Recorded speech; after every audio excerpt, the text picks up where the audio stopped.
our peeps. Rhyme for the cars, the streets, the jeeps. Rhyme for the east, rhyme for the west. Rhyme for the north, the south, the south. This is for the world, this is for our peeps. This is for the cars, the streets, the jeeps. This is for the east, this is for the west. This is for the north. Yeah.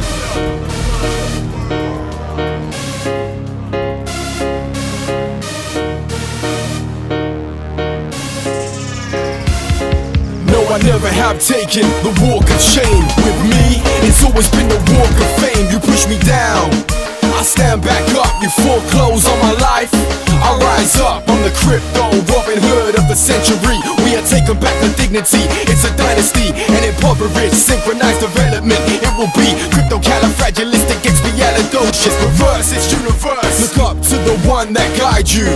You know what to do. Everyone sing the same song. We dance the same moves. Yeah, we carry on. I said look up to the one that guides you. You know what to do. It will be crypto-califragilistic, expialidocious. Crypto-califragilistic, expialidocious. Crypto-califragilistic, expialidocious.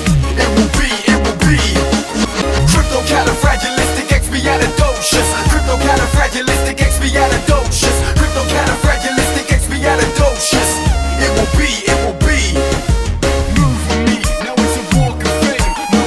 No shame, it's a walk of fame. I said move for me. Now it's a walk of fame. No shame, it's a walk of fame.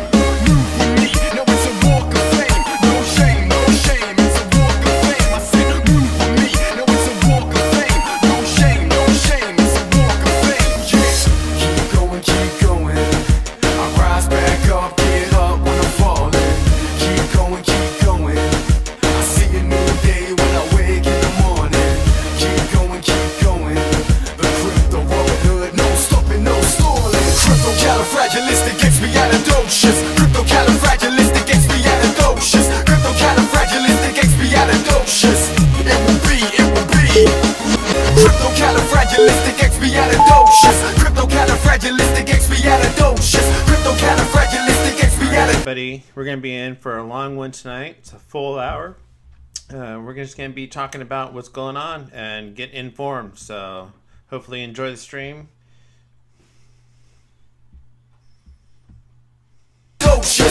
It will be shiver the dance floor. This night just begun. Cheated from bringing class action lawsuits. So I just want to get a straight yes or no answer from you on this. Do you support this enormous change in SEC policy? So I think you know that I can't prejudge an issue that may come before the SEC, but I'd be happy to talk to you about this. And let me get to the bottom line. I can't dictate whether this issue comes before us or not because of the way it has come before the SEC in the past. But I'm not anxious. We just need to get past Elizabeth to Warren in this area. Okay, so I'm reading tea leaves here. No, you are reading tea leaves. I'm not.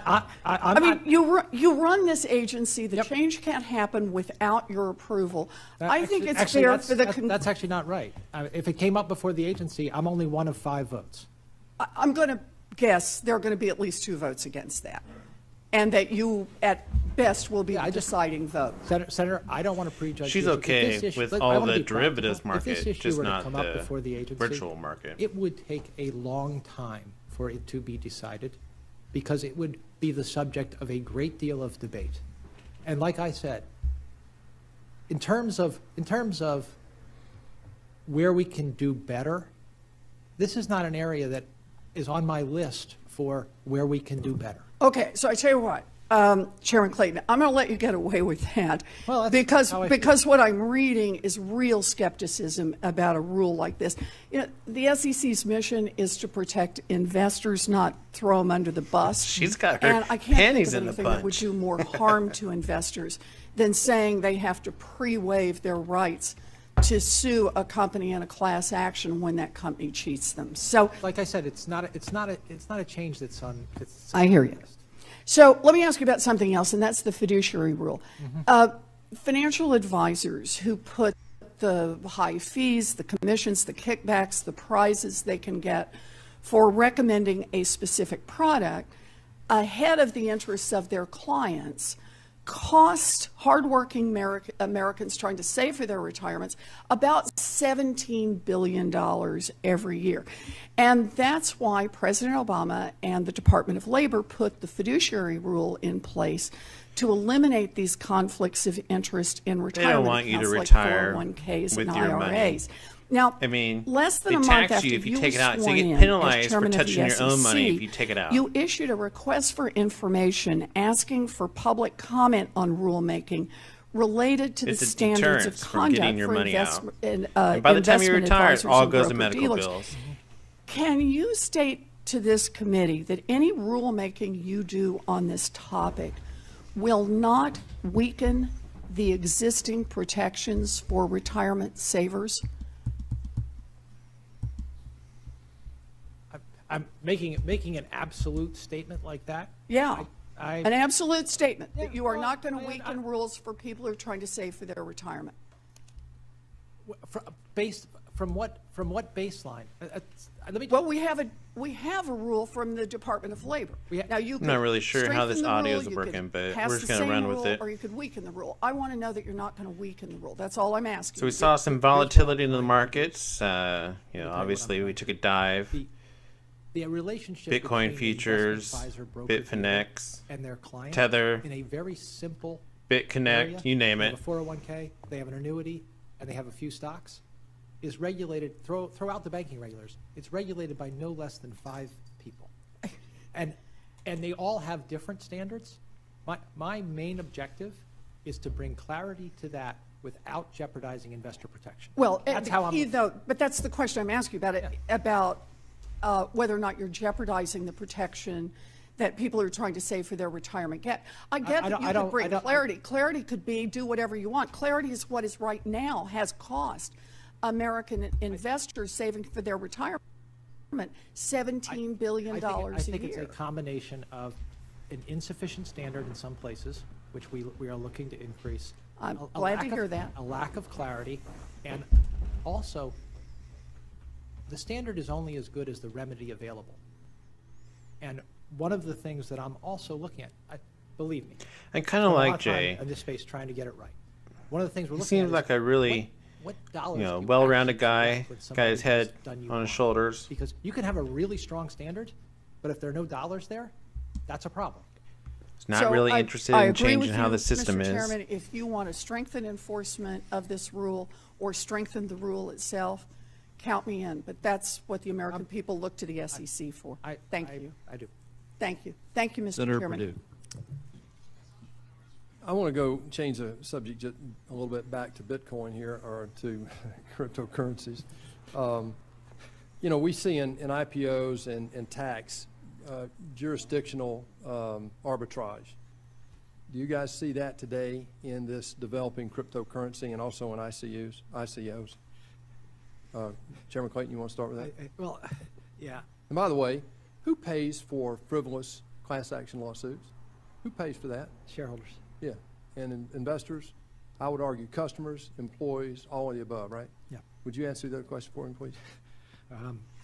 I was thinking about this earlier about regulatory arbitrage. The whole implementation of oversight into the ICO market. And I was kind of thinking, well, really all the trouble has been in the exchanges. So what if they got away from the privatized exchange and went into a governmental controlled exchange? Obviously, that's not what everybody wants, but I was just thinking about it. What's your guys' thoughts? Most of the current investment comes from the U.S. I'm not sure.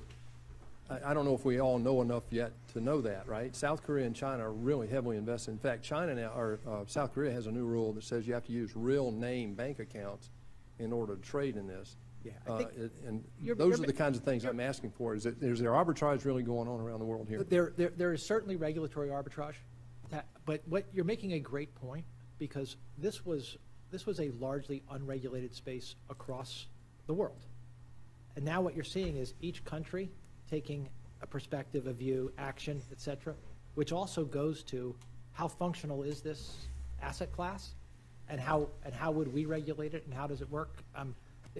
There's a lot happening that is beyond the kind of understanding of your average investor? How would you know how? So how can we, in two agencies here, I understand there's interaction between all of our regulatory agencies, but there's also another axis here that you have to coordinate. That's the other country regulators as well. Correct. So I'm asking both of you, what are you seeing? Complex and system, what folks. are you anticipating we need to do to make sure, either legislatively or rulemaking? A much needed to, complex combat system. Chris, do you want to? BTC just broke I'll just 8,000. identify two areas of arbitrage we're seeing. One is regulatory, which I want to come to, but actually, we're also seeing price arbitrage as well. There's something known as the kimchi premium for Bitcoin traded in South Korea because there's so much interest there that it drives the price up there slightly higher. So price arbitrage. But, you know, in the early days of many markets, every American city had a cotton exchange and the prices were different there before you developed a national market. So here we have different regional and international markets, and perhaps as this market matures, if it matures, Different markets, a singular price people may paying develop. different price points. In terms of regulation, unfortunately, I think that some time ago, perhaps middle of last year, there was this perception that Bitcoin was off the regulatory grid.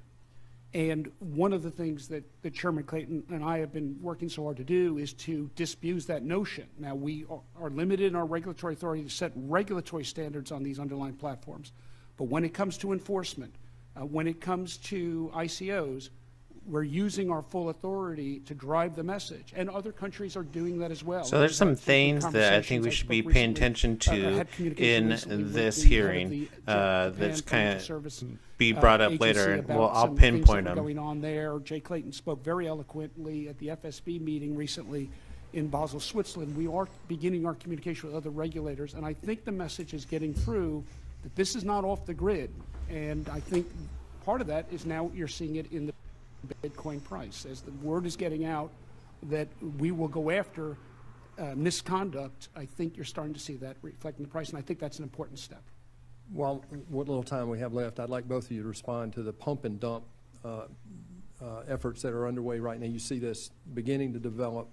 Can you, I know you're both involved in this, can you both address what your agency? So if you're running a pump and dump, don't do it in the United States. Senator Perdue, this is one of the things that U.S. purchasers, be aware of overseas pump and dump when you have coins. an unregulated exchange, the ability to manipulate prices goes up significantly. And you know, just a few coordinated sales can change a price. Or an email, a fraudulent email. Correct. I've mentioned we formed this virtual currency enforcement task force. I mean, we've got some really good people on this, and as we've brought 3 actions in the last few weeks. I said there are more to come. There are more to come. We are digging deep and learning a lot and seeing a lot, and I don't want to get ahead of that other than to say that we are working the beat hard right now. And you have jurisdictional right to do that, right? We have enforcement jurisdiction. Yes, we do. Right. Thank you, Mr. Chairman. Senator Donnelly. Thank you, Mr. Chairman. Thanks to both the witnesses. And this would be to both of you. Now that the SEC and the CFTC have asserted jurisdiction and warned the public of the risks posed by virtual currency operators, what other ways can your agencies prevent retail investors from falling victim to fraud and manipulation? Yeah, I'm happy to take this question, Senator.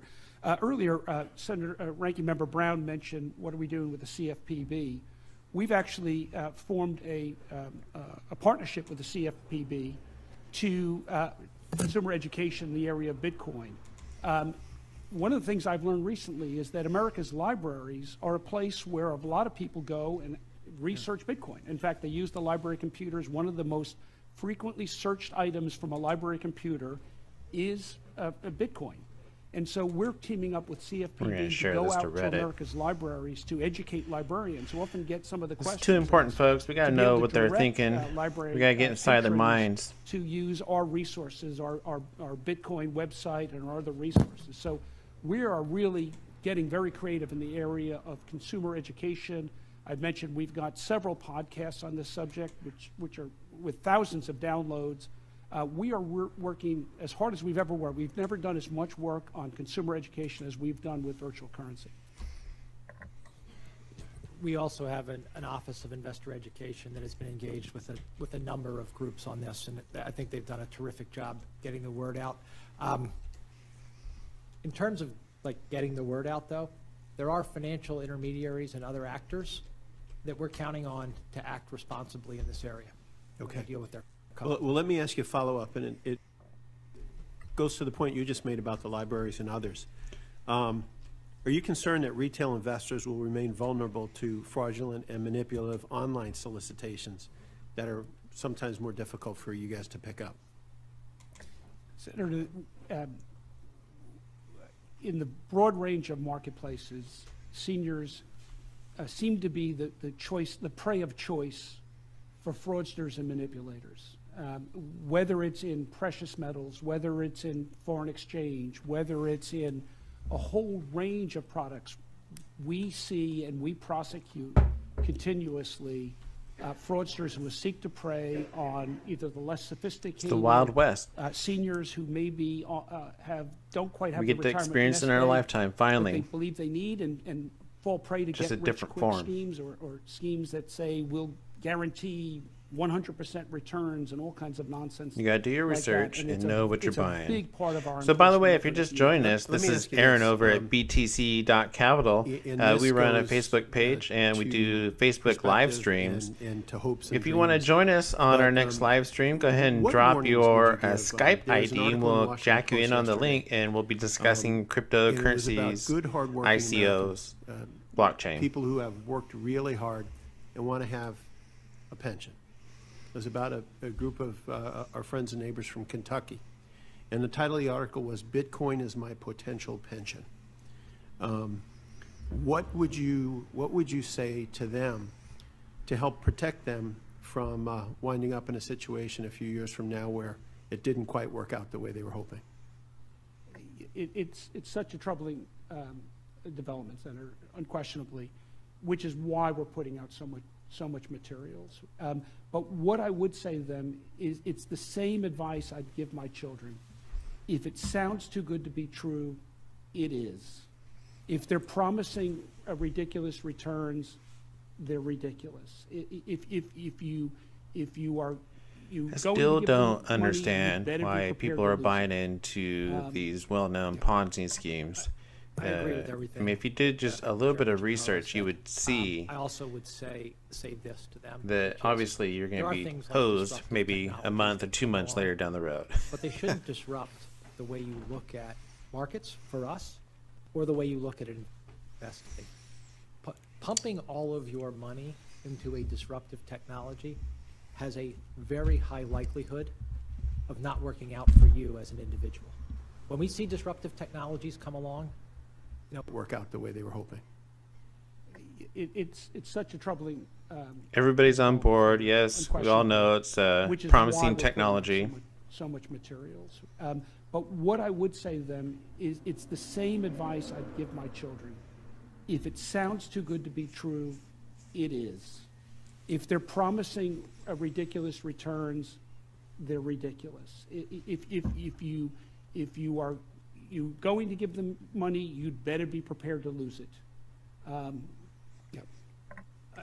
agree Don't play with everything. what you don't have. Chairman Don't be Giancarlo that said. guy on I Facebook also would say- posting about say you lost this, 500,000 there are on things his like business disruptive just because technologies he that got come into along. BitConnect. But they shouldn't disrupt the way you look at markets for us or the way you look at investing. Pumping all of your money into a disruptive technology has a very high likelihood of not working out for you as an individual. When we see disruptive technologies come along, there will be winners, but there will be many losers. Okay. That's the way it works. Let me ask you one other question.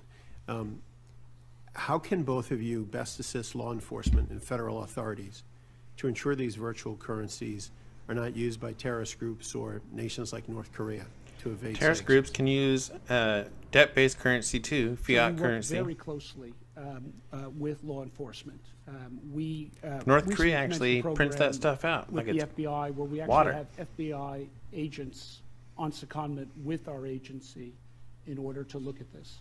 At the end of the day, the use of these cash markets for that it's going to require cooperation amongst multiple agencies, especially with FinCEN, who often, because of their anti-money laundering operation, may see some of these issues before we can, and then bring our expertise to bear and coordinate with our law enforcement agencies. Same here. I would supplement that with, we also have a dark web working group that tries to monitor what's going on in that space in order to identify these types of issues. Thank you, Mr. Chairman. Senator Kennedy.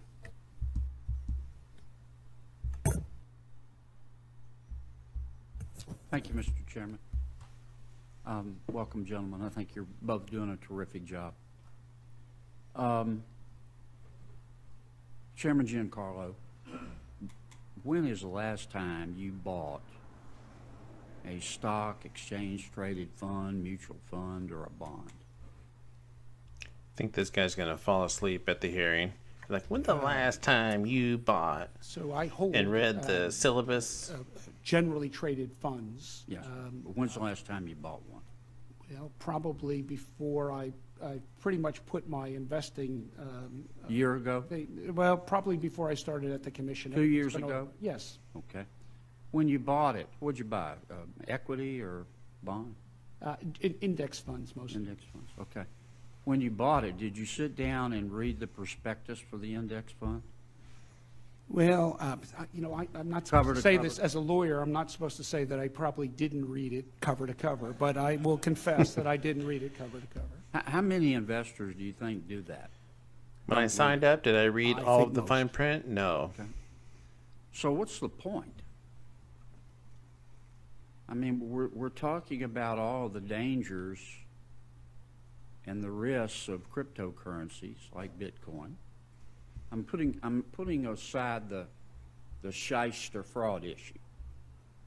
I mean, what's the point of all this? The point is to over-disclosure change the that current nobody's system of reading? how we operate in society. Well, And why do we want to do the same thing with Bitcoin? I'll say historically it's been one of the foundational principles of our securities laws that adequacy I mean, think of companies like Kodak Coin launching their own ICO, of disclosure, full disclosure. and it gives one of the us as building citizens the chance to I buy will tell you, into having it. been in business, What a that phenomenal most time we're in. business people will tell you they study the prospectus only to see what they can sue on if they need to sue on something if something goes wrong. I mean, I think you see where I'm going. I'm going to ask you both a philosophical question in a second about how far you think we ought to go to protect people from themselves. But I don't think the disclosure we have right now works. I think it's good for the lawyers. Does he think that the derivatives market is working? Good for the I mean, that's a financial $1 trillion advisors. market, But unregulated. I think we over disclose. And I think you can. I'll bet you each have a smart lawyer on your staff. You could go to them and say, write me a good disclosure for Bitcoin.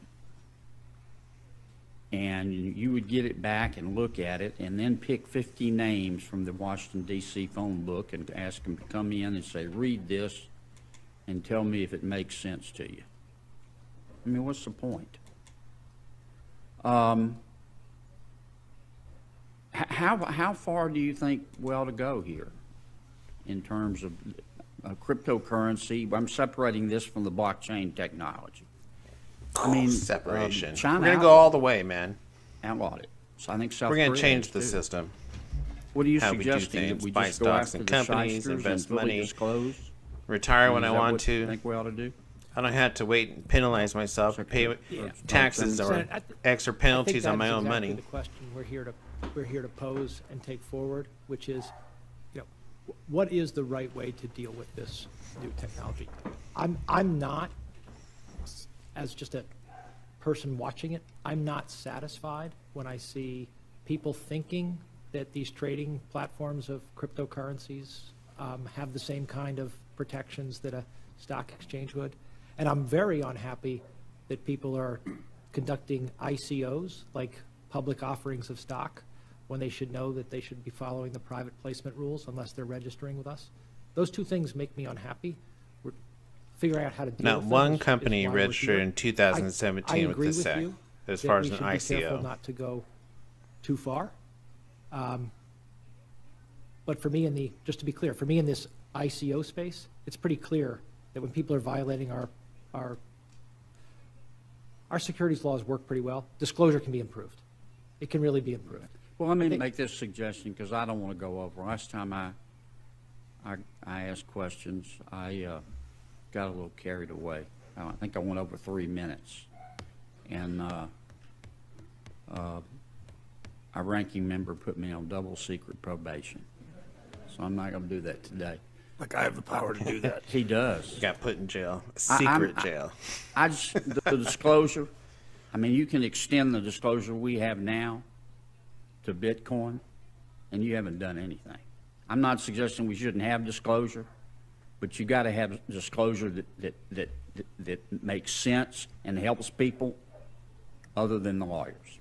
I agree, Senator. Senator Warner. I usually Dr. agree with my Warner. friend from Louisiana. But I think we may be on top of something that is transformational. And I don't think you can separate the underlying distributed See, ledger or there's blockchain some people in there that think it's from some of these crypto transformative. assets. And if we had the same rate of increase that the next 2 years that we've had the last couple of years, we're talking now a couple $100 billion, we'd be at north of $20 trillion caught up in this area by 2020. And I just, Let the people think fail. Let them lose their money, I and they'll remember back, learn. I was lucky enough to get we in the cell learn phone that way. business We back don't in the need all early 80s, these and everybody thought it was gonna be a small safety business, measures and to protect they were us. wrong Let and us got rich. adventure, I think live a we're little looking at the bit. same kind of transformation about to take place, and we are going to have to wrap our arms around it. We've talked about some of the consumer protection issues, but we've got money laundering issues. We've got cybersecurity issues. A third of the Bitcoin exchanges have been cyber hacked between 2009 and 2015. I'm not exactly sure what When the I right lost my regime money in ought Mount to Cox, did I learn? be, Yes. but I would argue that Now I'm back on I top. commend the Treasury Secretary for putting a working group together. But I would argue this is the reason we created FSOC in the first place, that this rises potentially to the level of a systemically relevant event. And I'd just be curious whether you believe, and I commend what both of you are trying to do, but whether this ought to elevate to an FSOC level analysis. So FSOC is a financial committee. They, I had the obviously same discussed with question you had, FinCEN which is and there's a big rise the here. CFTC If it does keep going, or the CFTC. is yep. this a systemic issue? Which is one of the reasons we brought it up And at FSOC. so we're going to Talked be about it seeing at some FSOC. things come out of this Again, commend the hearing. Treasury Secretary for There's some forming a things that working we should group. really point out here. I want to go back to separating ICOs and cryptocurrencies. ICOs that are securities offerings, we should regulate them like we regulate securities offerings. End of story. Let me make sure, because I've got a couple more points. I wanna make. So Senator, all just those real quickly, on the ICOs issue of that have disclosure, developed sometimes so what we're seeing far is not a problem of absence of disclosure, it's false disclosure. in False 2017 disclosure is have often not fraud, registered with and I SEC. think we need to step Now in what there. he's saying But is just we're in going to be terms of regulating discussion, ICOs. So Chairman Clayton that's why you mentioned see we have begun Ethereum coming out discussions with at their In addition, there's also been DACO, discussions led by DA Chairman Clayton at the Financial ICO, Stability and it's Board. an extra measure And of also security at for IOSCO, investors which is the to International vote Organization on of Securities when Commission. the So these ICO discussions token are taking place at the right will be levels receiving of their debate, funds. But there's so much more to be done. But, and again, to my friend from Louisiana point, we've got this, we're focused on a lot on Bitcoin and crypto assets, cryptocurrencies, and I think there's even definitional issues here. But you've got a whole new platform called Ethereum where they're creating, file sharing or extra computer time. I'm not sure what kind of assets those fall into. Are they potentially regulated within your realm, or if there is a trading exchange, a tokenization exchange between excess computer time? I'm not sure where that fits at this point. The definition of a security, I believe, the people who wrote the 34 Act and the 33 So Act. a private offering, this is what you're going to hear, did it is on a a private principled offering is going to be basis. acceptable if They it goes to a basically said, public if you're offering. giving people money, then you better in be exchange registering for with, future development of the a SEC. business with the hope of a return, and whether that return comes in the form of server time or your ability to sell server time, it's a security. But there have been, and I concur with the approach you've taken in terms of the ICOs, and I think there's been some very bad behavior. Yet, certain ICOs, the SEC has not stopped, others they have stopped. You know, are you going to go back and re-review the ones that have gone forward? Let me say another thing about the 33 and 34 Act. When they were written, there was a great recognition that there was a tremendous amount of securities activity in this country, and that we were going to rely on gatekeepers to help us enforce those, and liability to help us enforce those rules. Accountants, lawyers, underwriters, sellers, and the like. I'm counting on those people to do their job, and I've made that clear. Let me ask Chairman Giancarlo, so there's what some we responsibility there. And one of the things I'm concerned about was that I think we may have moved too fast on allowing, for example, futures trading on Bitcoin. Bitcoin futures. I just wonder, you've allowed future trading contracts on Bitcoin, yet the SEC has not allowed ETFs. Bitcoin futures are unregulated. I'm just worried Bitcoin that is we need not. a much more coordinated effort, because I think the potential writ large amongst crypto Bitcoin assets futures are regulated. and the underlying blockchain could be as transformational as wireless was years ago. And I think we're going to need a much more coordinated effort. I know my time's expired, but if you could both quickly comment on that, I'd appreciate it. I believe it is critically important that we coordinate on this. I believe that we are all both individually and collectively understanding our authorities, understanding this new technology, working around it. There was a communication amongst myself, Chairman Clayton, the Treasury Secretary, and others in connection with Bitcoin futures. And Bitcoin futures are quite different than the Bitcoin market. The Bitcoin is an anonymous area. Bitcoin futures is fully transparent to the regulator. Bitcoin retail. Bitcoin futures, mostly institutional and high net worth. High net worth. Bitcoin futures regulated. Bitcoin futures regulated. Bitcoin unregulated.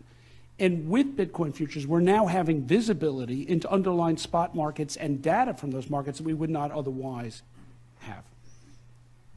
Completely agree on coordination. Like I said, I break it down into 3 areas. There's too much money in it now. There's no way of backing out of this. It's just, how do we manage it from here? That's what they're getting at. They're saying there's too much money into the market. We need to take a look at across. We can't back away. The promise is there. CFTC, Fed. How do we and then control there are it? securities offerings that are called ICOs that should be undertaken as securities offerings, consistent with our regulatory regime. Senator Cotton. Thank you, and thank you, gentlemen, for your appearance today.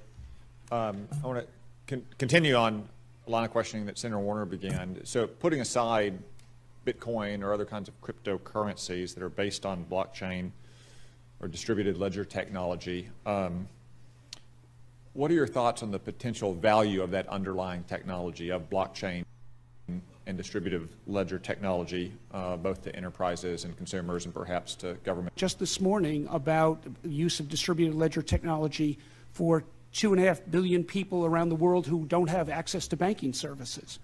Not sure one of about the that. areas that in our own area of agriculture futures, 66 million tons of American soybeans were just handled through a blockchain transaction by the Dreyfus Company for sale to China. So Bitcoin is now being used. It's used in our American transportation. Obviously, they had logistics banking and most importantly, capability, the potential of distributed ledger technology for regulators to be able to do really close market surveillance. And if it had been available in 2008, if we had been able to see the counterparty credit exposure of one bank to another bank in real time with precision, that would have enabled much more precise policy choices that had to be made in a rush without good data. So I think distributed ledger technology has got an enormous potential. Now, how it will be realized, when it will be realized, what are the other challenges in it, those we can't say, but the potential seems extraordinary. The potential. I agree that the potential seems very significant. I agree. Just look around The potential's there. anywhere in our economy where verification and record keeping has cost that is potentially reduced is an opportunity for this technology. That's just one of them, and I I hope people pursue it vigorously. Thank you. Let's turn our attention now to cryptocurrency and to Bitcoin, since it's the most prominent. Yesterday, the He Dow almost Jones seems like had its he's like single acting. largest decline Let's in a turn our point attention scale, now. 4.6% as a percent, which is high, not the highest ever. That obviously generated a lot of news coverage. The dollar has faced 2% inflation or less now for many years. Bitcoin, however, has seen a 32,000% increase in its value over the last 5 years. It's declined by some 60%, I think, in just the last 30 days. What are the factors driving that kind of extreme price volatility in Bitcoin relative to securities of public traded companies or the U.S. dollar? Well, just recently, the volatility we've seen in Bitcoin was not as large as volatility we've seen in some other asset classes, such as the VIX product, which is known Here as they're the going to fear make the index case of for volatility legal gauge. tender. And so we have seen extraordinary volatility in Bitcoin, but in our world, in commodity derivatives, we're used to volatility in asset classes, and that's one of the things that the emergence of a futures product is meant to do, is to provide those who are exposed to that volatility a means of hedging and mitigating the risk to that volatility. Shorting Bitcoin. I So on don't this really price know drop, what's someone just driving made the some money volatility shorting Bitcoin in the futures Bitcoin market. and cryptocurrencies. They're not correlated with sovereign currencies, so it must be something different from what would drive the dollar. But that's one of the issues before us, is there does appear to be a lot of volatility compared to the medium they are supposed to be a substitute for. So what does that kind of volatility portend for cryptocurrency's future as a potential alternative to legal tender of nation states? Legal tender. Or in the EU's case, a transnational organization. You raise a great point.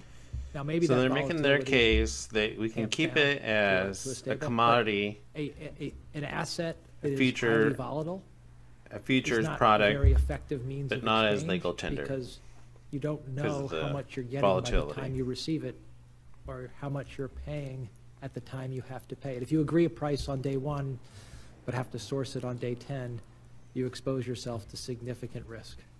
Thank you. My time has expired. I do want to associate myself with the remarks of Senator Donnelly at the end of his remarks about the risks that cryptocurrencies are currently posing as a way for rogue nations, terrorist organizations, criminal organizations to evade sanctions, not just in trading, but in hacking as well, as we've seen media reports from North Korea. So I'm glad to hear that you are working closely with our law enforcement and intelligence agencies, and I hope that continues. Thank you.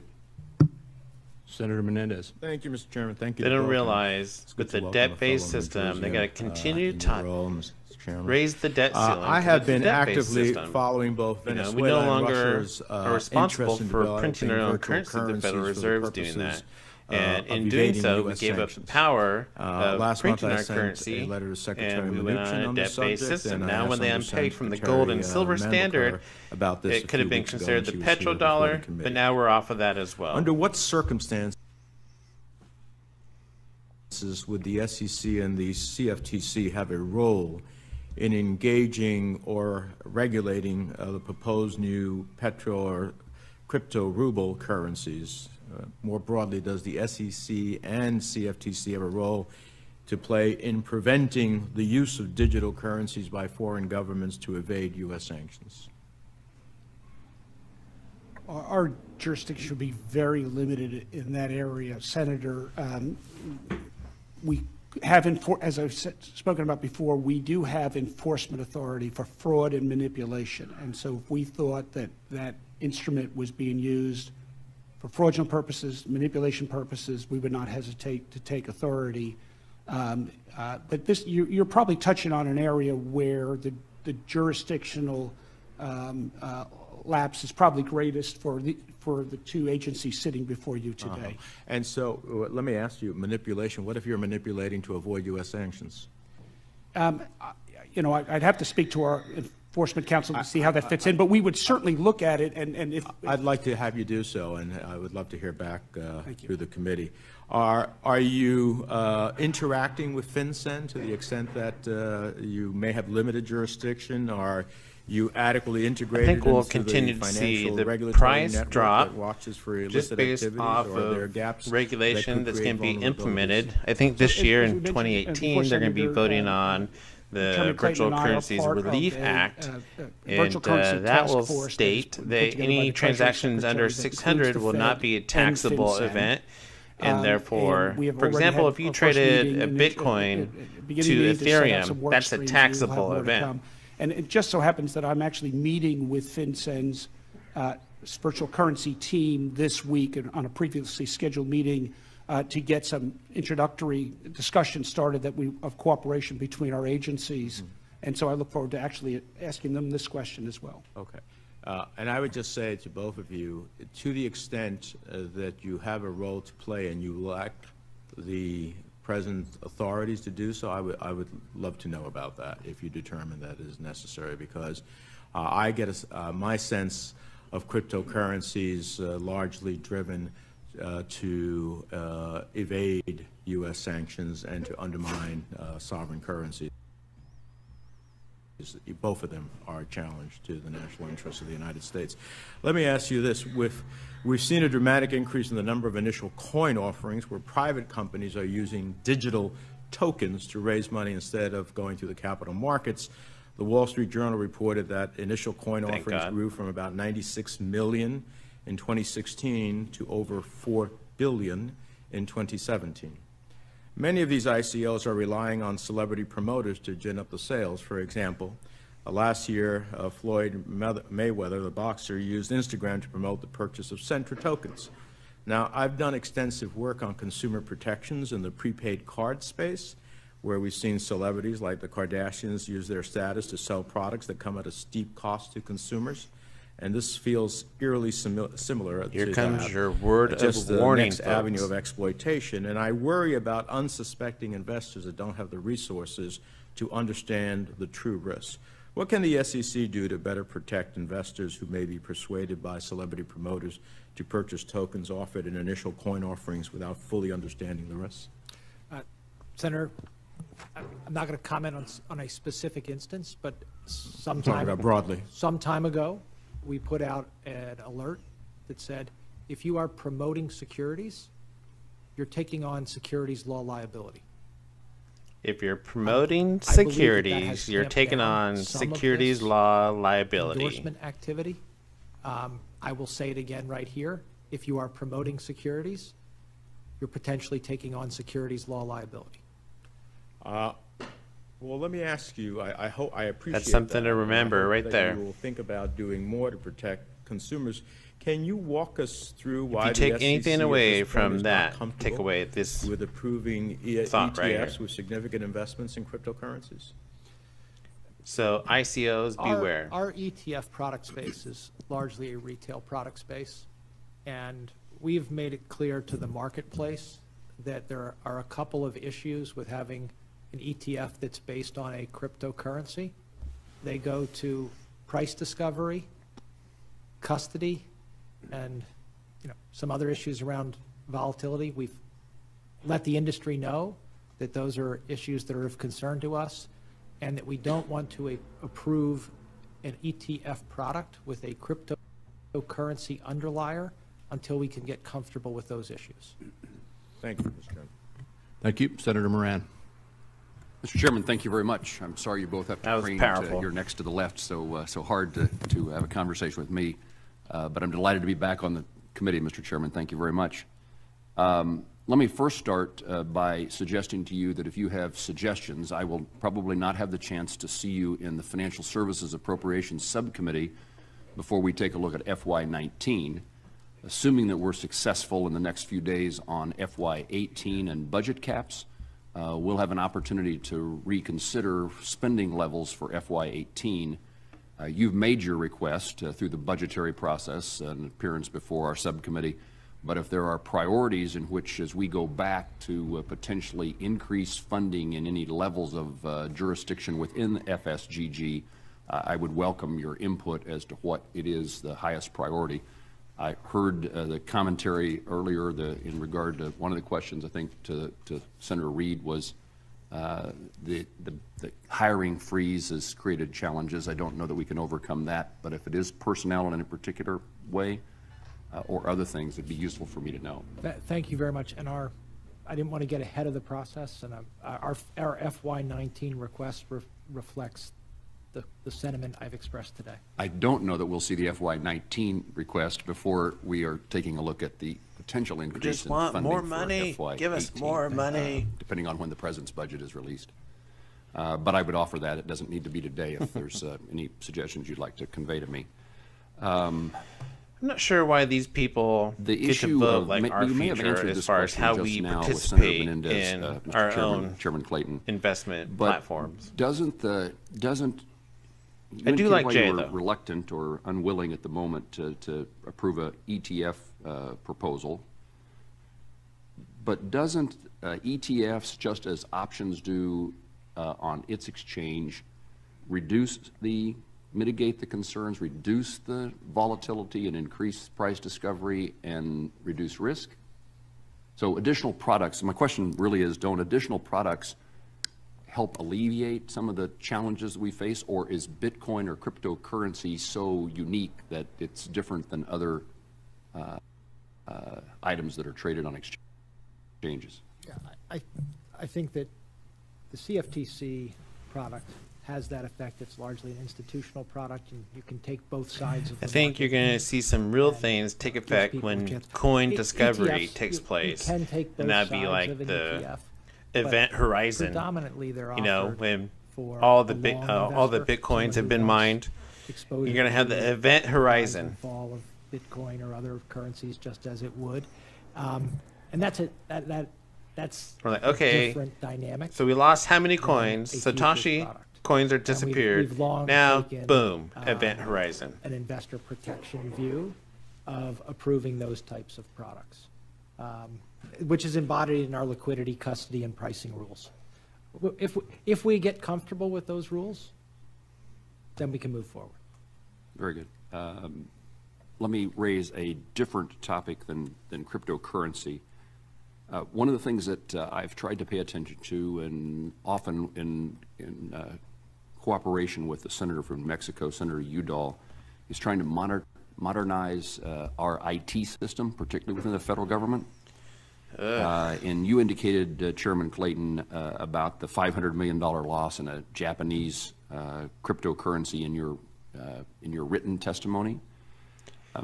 People lost money in the housing National market. Defense Authorization Bill, what's been labeled as MGT Act. It's the Modernizing Government Technology. Millions of people homeless. And what it does is create housing a fund crash for of 2008. federal agencies to rid themselves of their legacy technologies and have access to dollars to replace that legacy.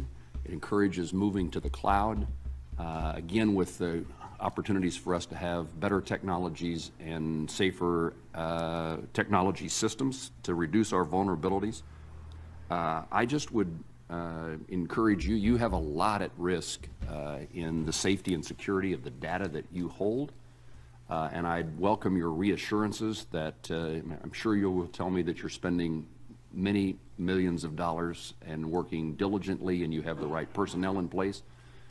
But I would guess if we ask agencies of the federal government who have been hacked themselves and whose data has been released, they would have told us the same thing prior to that occurring to them.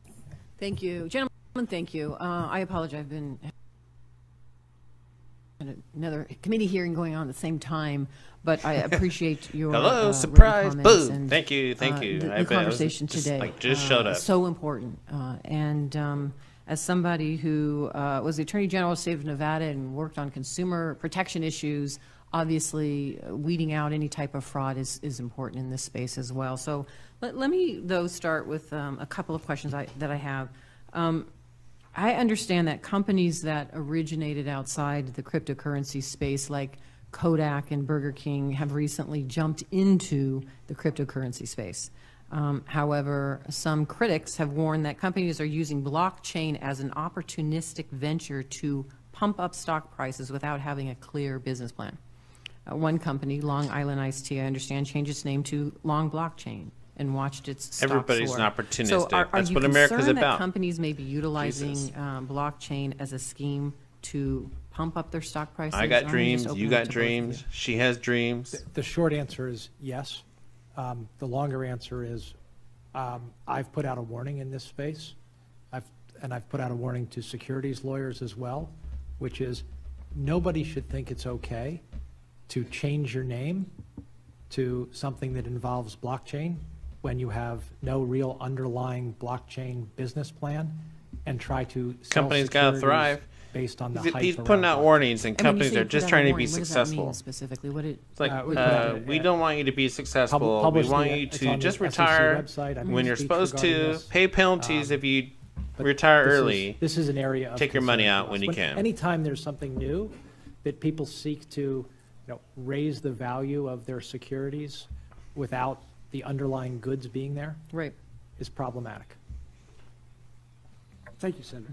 So as you know, the jurisdiction of the CFTC and the SEC is slightly different in this regard, and so Chairman Clayton is rightfully concerned with initial coin offerings that are misrepresenting the affiliation, whether it be with Kodak or otherwise. We focus on fraud and manipulation broadly. Yeah, look at in BTC go. instruments where there is wild 10% up. claims for them, and I mentioned earlier. Hold! recently Hold! bought Again, on a Long Island firm called My Big Coin, which turned out to be My Big Con. There was nothing there. They were taking people's money and not investing in anything other than their own jewelry and houses and fancy cars and this kind of thing. We've been very aggressive in our using our enforcement authority. We've recently brought 3 cases just last month alone. I've said there will be more, and we are looking into this and monitoring markets very carefully. We believe that our big task is bringing enforcement cases and letting people see that, as well as consumer education, which I've also because it has a deterrent effect. You hope it does, right? Yeah. Yeah, Okay. we do need some Thank you. deterrents. I mean, there are It's some also been bad reported that characters more in the than 3 million market, but Bitcoins have you been know, let stolen. us That is learn from our 14% mistakes. of the I mean, Bitcoins are 1 there's in no 7 greater Bitcoins lesson stolen. than failing. And on if I just January, failed off of 20 26th, bucks, I mean, let me CoinCheck, learn. The Japanese currency exchange was hacked. In minutes, 430 million was lost to hackers. This follows another theft of more than 500 million from another exchange, Mt. Gox. If people put money into a stock or bond and it was stolen, they would have help. For example, the federal government's still trying to help investors recover the money stolen by Bernie Madoff. When virtual currencies are stolen by hackers, what can buyers do to get their money back, if anything? This is a very good point, and it's one that we've emphasized in our investor alerts, that when you engage That's why it's the Wild in West. investing online with an offshore entity, the chances that we can do anything practical to get your money back are very, very low. Be cautious of overseas if you're in the futures United market, States. For example, we have what we call system safeguards, requirements. But then again, that futures I mean, the exchanges have cyber legality of protections just in place, being and they an adopt best ICO practices. here is For tremendous. these So, underlying spot I markets, mean, which it's we almost don't better regulate, to we incorporate don't have the offshores authority and to then come require back them to the to United have States for cyber marketability. safeguards in place. Right. And a lot of these companies are young, they're startups, they're focused on putting what resources they have into developing their technology. And in the case of some of the cases you mentioned, what I understand was the cyber protections just weren't there. Now, I know that the JFSA has been aggressive on this. We've had some conversations with them. We've asked questions, what are they doing about it? But unfortunately, the theft has already happened. Right. And so this is a problem. These underlying exchanges, while we do have enforcement authority, we don't have the same regulatory authority that we have in the markets that we oversee. That's our day job, as one of your colleagues mentioned earlier. And so therefore, this is a gap. Or the same kind of protection rules like custody. Right. It was gone. Yeah, so it's the old axiom, buyer beware. I mean, so around this space, a lot of education is important. I would imagine from all of the federal agencies to buyers so they know until something else can be done, which I think we're still trying to figure that out. I notice my time is up. Thank you very much. Thank you. Thank you, Senator. I had not planned on having a second round, but I have agreed to allow Senator Shelby and Senator Warren to each have one brief question. Senator Shelby. I want to get in the area of what's on a lot of people's minds today, and I know you don't control it, the stock market. You know, what goes up comes down, as we all know, and we don't know when. We got the old school lessons coming into play now. Is this what goes up must come down? Perhaps more than an ordinary correction, or do you have a judgment on that at all? Chairman. So your question is exactly the question I asked my staff and some of my colleagues across the federal government, because we should be asking those questions. By this morning, there was nothing to indicate that any of our systems didn't function as they were expected to function yesterday. This was the largest volume since November 2016.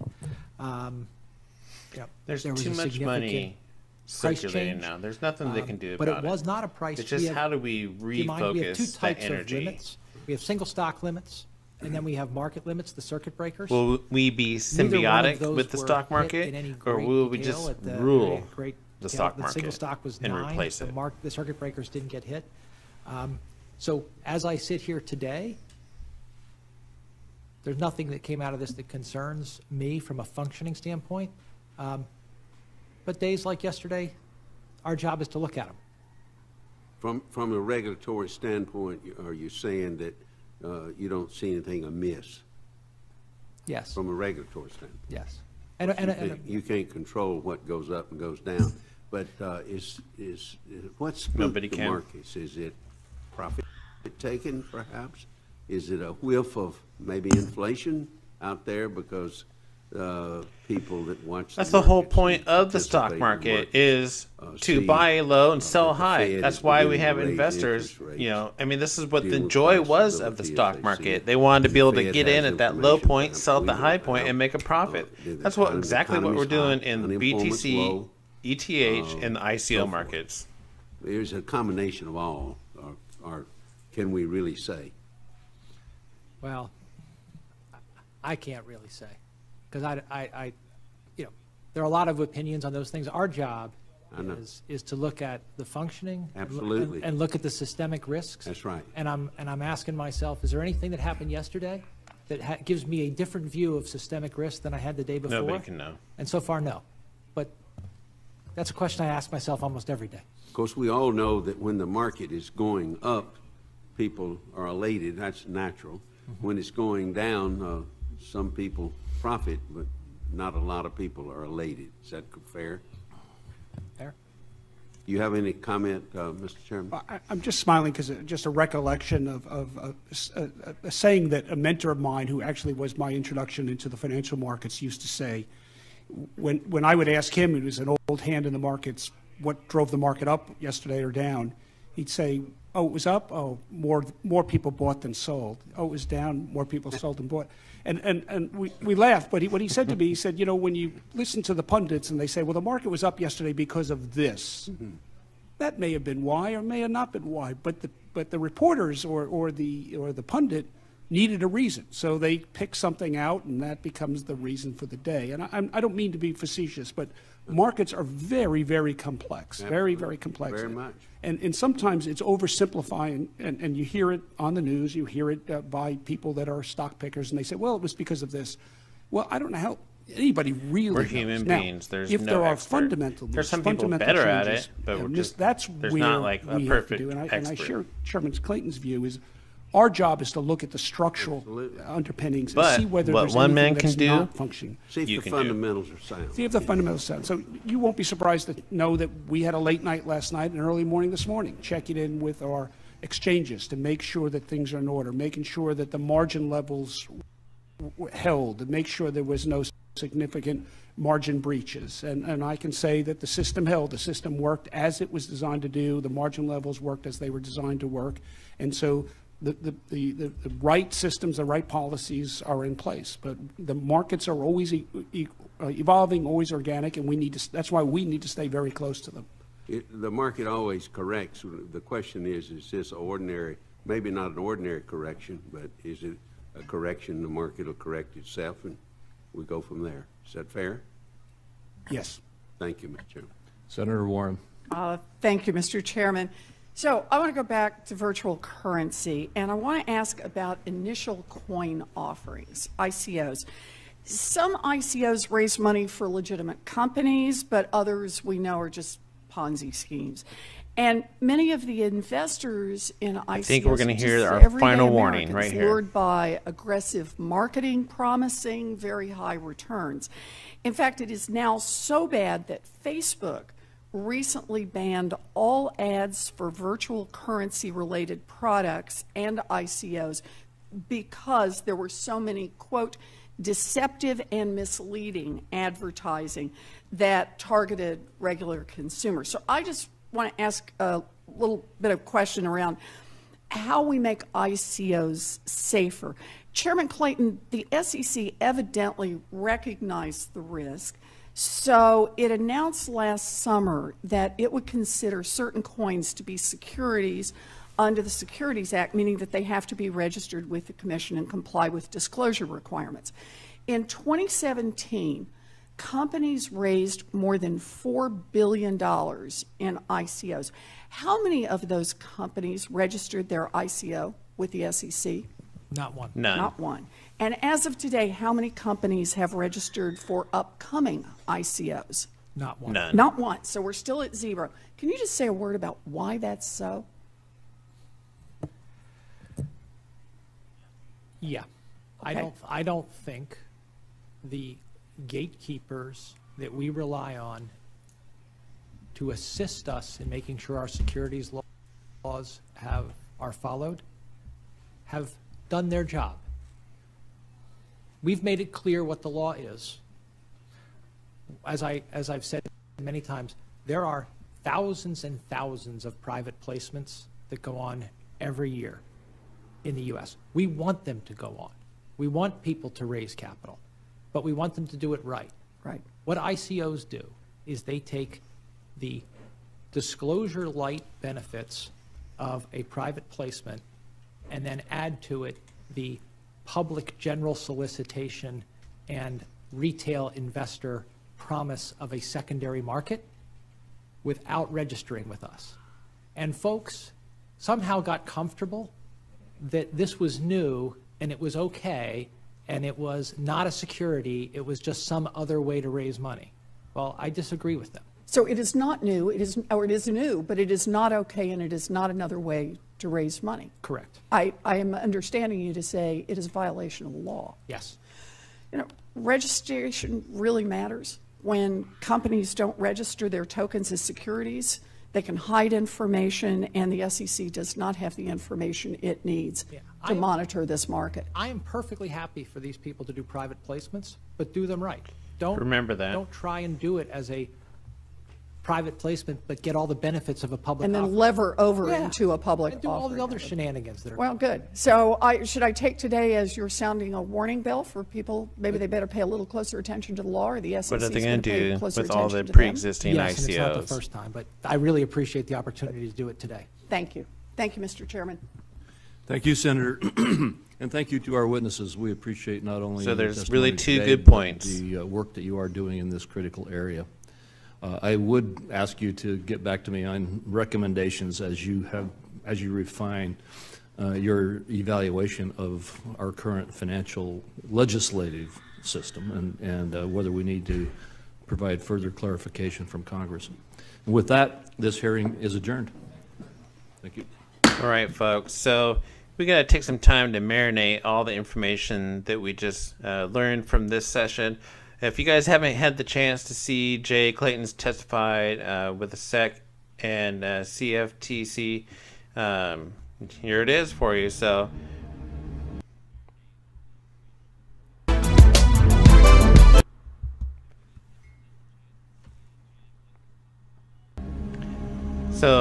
My name is Aaron. I'm from BTC.Capital. We run a Facebook page, and we just do live streaming as far as informative information that we can be discussing. And we really enjoy your feedback. If you want to join us, like our Facebook page, and then also give us a subscribe here on Low Double D Shane. And we'll be seeing you. Champion arm swings, then calm seas to the Hawaii with tsunamis. You palm me, not Harley. I can walk undetected through an army. You can't disarm me, even harm me. No need for guns, God already on me. And you probably never saw me, cause if I stare at you, I have body dissolving. And I'm fawning while taunting them seas with styles I use for sporing. Asteroids might start falling to stop the bloodline of hell spawning. My attack makes no room for crawling. I can target you as low as bugs walking. This message is urgent, needing responding. As if it happened hasn't yet, this is a warning. From the inside out, the outside in. The south is more than dirty, ask my south side men. The north side crews, come more than 5 dudes. Deep, just living to monopolize. Use rhythm styles, be millennium bug. We got plenty of thugs, keeping their eyes on what the enemy does. Infinite love, hit them with that venom they love. And they come back brighter than 2,000 watt energy bulbs. Bring gloom when I'm consuming the room and aluminum cradle. With the doom, I'm incredible, King Doom, and I'm nice at any price. Tighter than vice, take you to new heights. With the 8 on this mic device, we was born in a bubble. The form was a trouble, so they couldn't see doom with the Hubble. The shapeshifter, place lifter, just picked the state for me to make the Richter. Scale shipper, grand slam hitter, the 90-yard field goal kicker. In other words, Paul, we deliver. From me up in the game, and I'm worse than Damien. Seek atonement, our presence alone is an omen. Rhyme for the world, rhyme for our peeps, rhyme for the cars, the streets, the jeeps. We rhyme for the east, rhyme for the west.